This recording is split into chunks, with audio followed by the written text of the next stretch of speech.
creation, I did Celtic creation. And so the Celtic people, they originally are supposed to be from Germany or the Netherlands area, but no one really knows exactly where they're from originally. They lived in round houses, which are like, they have a picture over here. It's like little circular houses with pointed roofs, and they were really like known for their warriors. Like they fought in wars basically all the time, and they competed directly with the Roman Empire. They were around the same time, but eventually the Romans pushed them back to only like the United Kingdom, like Britain and Ireland area. So at its largest point, the Celtic kingdom was in Ireland and the Iberian Peninsula. We learned about that in history. That's like Spain. And then its easternmost border was in Turkey, and its northernmost border was in Scotland. So the Celtic people were known as great warriors, and this was some of their warrior gear. They all had really strange hats, which is a fun fact about them.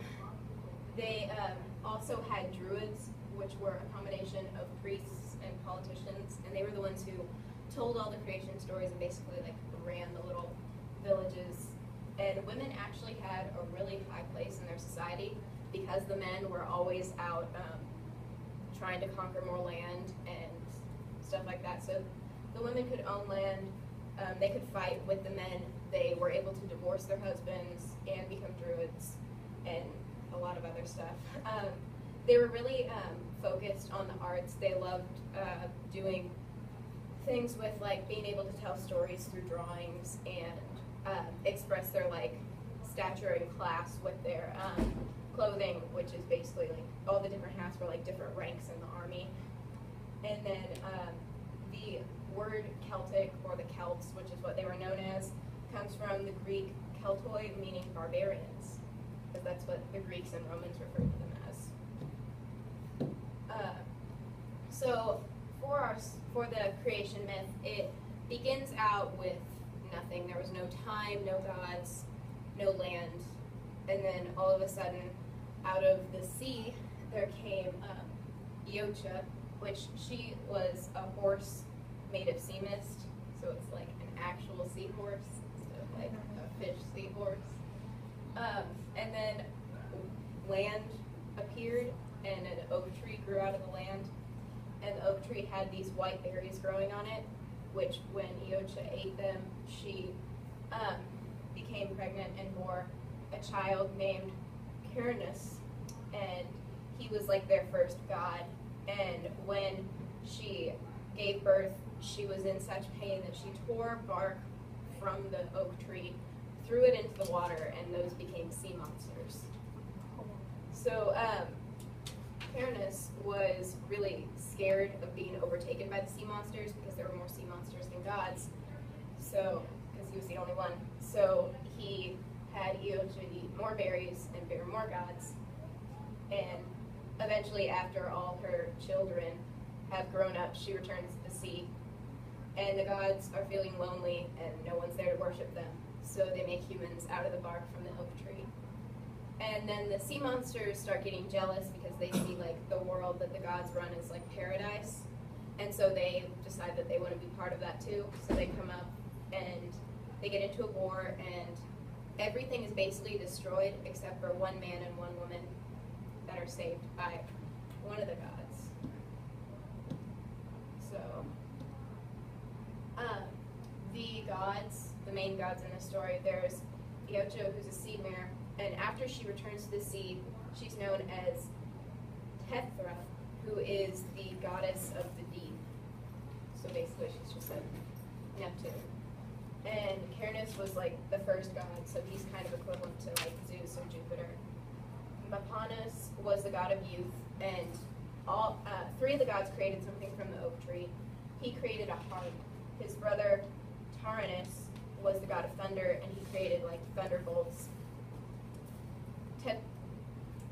Tetrates was the protector god, and he created weapons from the oak tree. And then their sister Epona was the goddess of fertility, and she was the one who saved the two humans in the end. The others were the unnamed sea monsters who fought for paradise, and the humans who basically their only purpose was so the gods could be worshipped.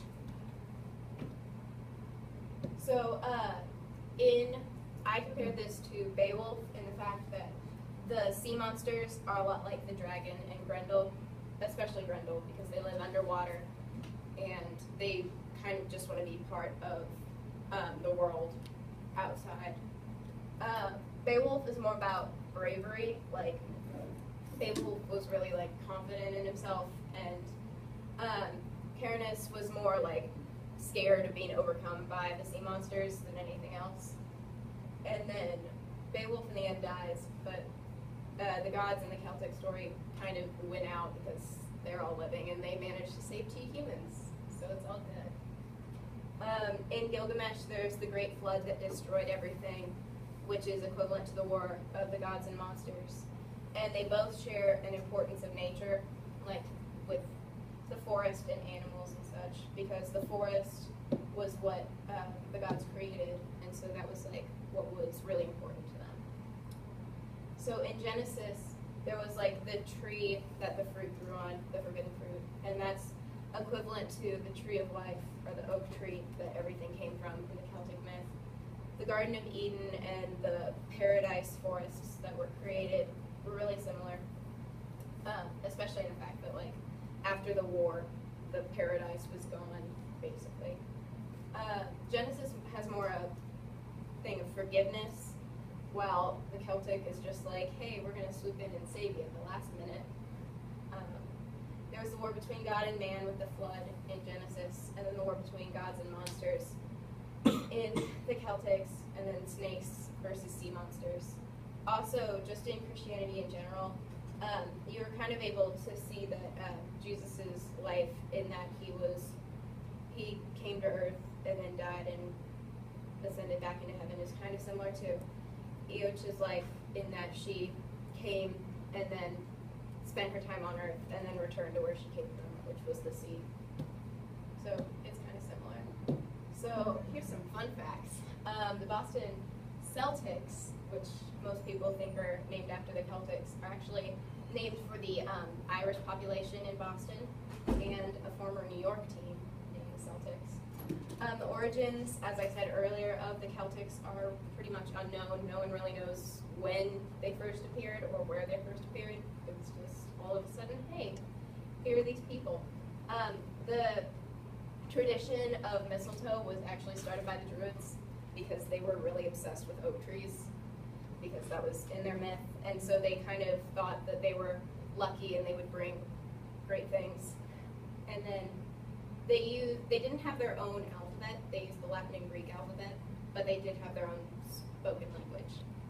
And they also are, in some ways, the cause of the genes for red hair. Okay, so question.